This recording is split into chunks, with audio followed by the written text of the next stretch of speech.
This is part 3 of the full delete on the 2013 Passat CKRA 2.0 turbo diesel.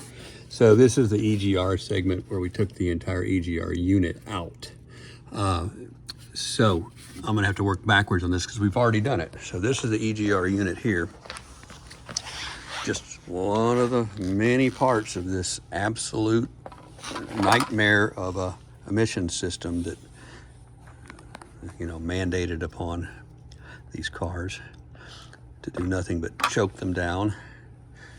But anyway, so the EGR is this, and it has basically an in and out, and the coolant lines. And so the whole project of this thing started because this coolant was leaking and pressurizing into the system, causing exhaust gases to get into the cooling system, which is, we deleted this off first. And as soon as you do that, it starts coding out. And then we decided to get the delete tune and then just fully delete the whole car. Since this is a pretty nice car, it was worth the investment. So to take this off, and you don't have to take this off. Basically, if you do the Malone tune, all you do is take the water lines off of it and block one of these off of the piece you have. Now, since we were here and we're still waiting on parts, we cleaned up the engine bay a whole lot by getting rid of this. And so basically it sits on the back side of your motor here, and with the DPF currently out, because we're waiting on the Rawtech pipe to come in, which is the DPF is that unit right there, attaches to the entire exhaust. Real project to get out is gone, and so it makes it a lot easier. So there are 4 bolts that hold it on the block. I put the bolts back in the block so you can see them. They're 1, 2, 3, 4, and I'm going to leave them in there and tighten them up just in case, you know, keep it from rusting holes or whatever. And this is the part that goes from the high pressure side of the turbo, not the exhaust side, but the high pressure side. And so you have to, the next part I'm waiting on, if you can look up in there, this part's going to come out. It just pulls out, and this is a lot of people have to rig things up to do that. And so it basically slides into a rubber grommet up there, and I haven't seen what comes or what's going to plug that up, but I'm going to have to come up with something to plug that up. And more than likely it'll come with something, the Malone, because the Rawtech is supposed to have the EGR delete stuff with it, or the way I ordered it. And so this is the plug that went into the unit there, and that is abandoned now. So all of that is taken off. And to get this thing off, here's the big problem. This is your oil supply and return to your turbocharger right up there. And so you have to loosen it up on the block right here, take that off. That's the return, that's the supply.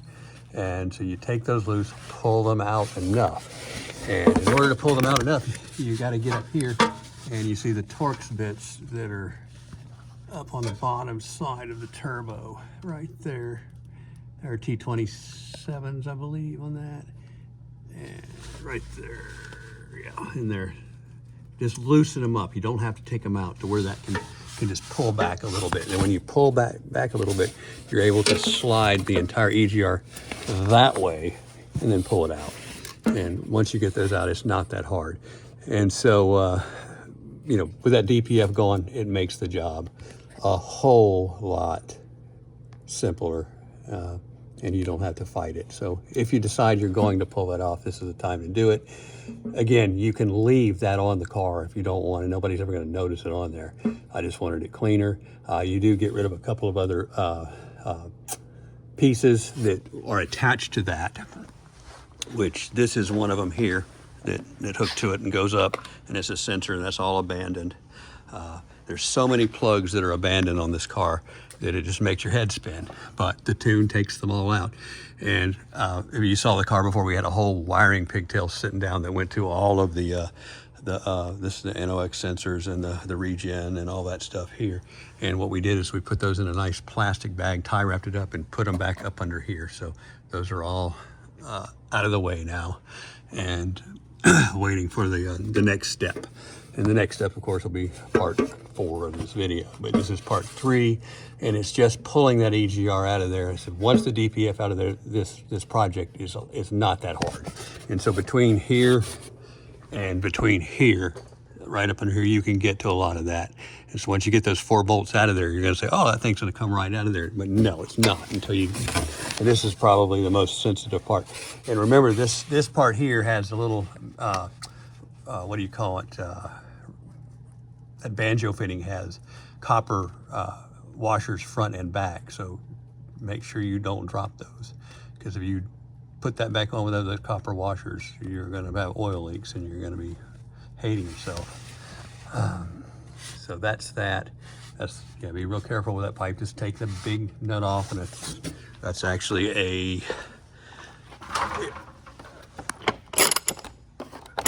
it's a 27 millimeter socket. It's not real hard to turn. It's, you know, not like it's a major bolt, but it has a piece right there that comes out. It comes out, and then when you get that part off the top, you can push it back. Oh, and you do have to take, this is a 12 millimeter there off. And because it has, and those are on the manifold. So if your car's in bad shape, you're probably gonna have to soak those. This car, they came right off. That holds this, and it also holds this in place up there, which is the coolant line. So you remember your coolant runs from your engine supply to the heater core through this, and then to your heater core. So when you take this thing out of the loop, you are basically, we're just putting a 3/4 in bung to bung there and tighten that up. And then I tie wrapped it up against that there just to keep it out of the way for now. But it's a clean setup, and it's easy to access there without stuff out of the way. So there's no more EGR cooling as far as the engine coolant in line, and there's no more EGR at all on this side. And remember, there's another part in the front that you do have to block off too, and I'll show you that in a bit, because we haven't done that to this car yet.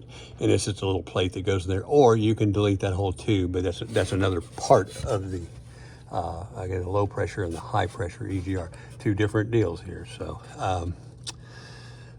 so this is the one that's the known problem with these cars, and these things fail a lot, and they're really hard to replace. And I said, you have to pull most of this stuff off to get that out of there to replace it. Most people just bypass them, and you can tune them out and leave it alone. But the problem is if you tune this out, then the DPF doesn't work right, because it's not getting the EGR, and the whole system, it just eats itself up. And so it's just one of these things. If you're damned if you do, you're damned if you don't. So either you go back and you put a brand new one of these in there, which they'll rebuild these, and they're not super expensive, but it is a lot of work. I mean, a lot of work to take one of those in and out of these cars. And so if you're in a place like we are in Texas, where diesels are exempt from emissions, you know, it makes sense to get rid of this, because the car is going to run better without it. But the tune, again, the Malone tune turns it off. So you don't have to take it out of the car. And then there's another tune they call it the warm-up tune, to where this will actually open up and help the engine warm up faster, and then it will go into delete mode, which is, to act like it's deleted when the engine's actually running. So that's a pretty smart thing to do. But the problem is these are prone to failure, and so when they fail, then you're back to the same part of doing this again. And to have that tune with the delete, the DPF delete, then, you know, here's one thing after another. So it's all or nothing kind of thing with these. But this car, you know, and it all depends on your car. This is our family car, my wife's car, and it's nice. And so we went and put Koni struts on it. And so I researched those. That's another part of it. And these are the active ones. They're very expensive. That's the model number here for them. And I haven't run these on anything before, But my scare with these were to put Bilsteins on them, which I like to run on most of my cars. It's going to raise the front of the car. It's going to push it up. And so you're going to have a jacked up car in the front with that high pressure Bilstein. These are low pressure valved, so they're not supposed to push the car up. And then just pushing on them side by side with the stock ones, they're not hard to push in, but they valve up real fast, they say. So we'll see how these work out. But I've heard good reviews on these. For you know, they're not race struts. I wouldn't go off and put these on a road course or anything like that, but it's going to be better than stock. And the problem with these Passats, if you have one, it's not the back, it's the front. They pivot. Whoop, whoop, whoop, whoop, whoop, whoop. And so that's supposed to take the pivot out of the car. And because the diesel engine is heavier than other ones. So we'll see how it works out. So yeah, doing a lot to this car. This car's got full delete going on, tune going on, stage 2, new struts, brand new headlamps. There's plenty of videos on those online to do, but I can tell you what, everybody's pulling the entire front bumper out of these cars to do it. You don't have to do that. You just loosen it just a little bit and snake it out of there. It's not hard. Don't follow the videos that rip the entire front bumper off the car. It's just stupid. You don't need to do that. And here, you know, back to the pipes. So we're waiting on that. Tomorrow, the tracking number, it comes in.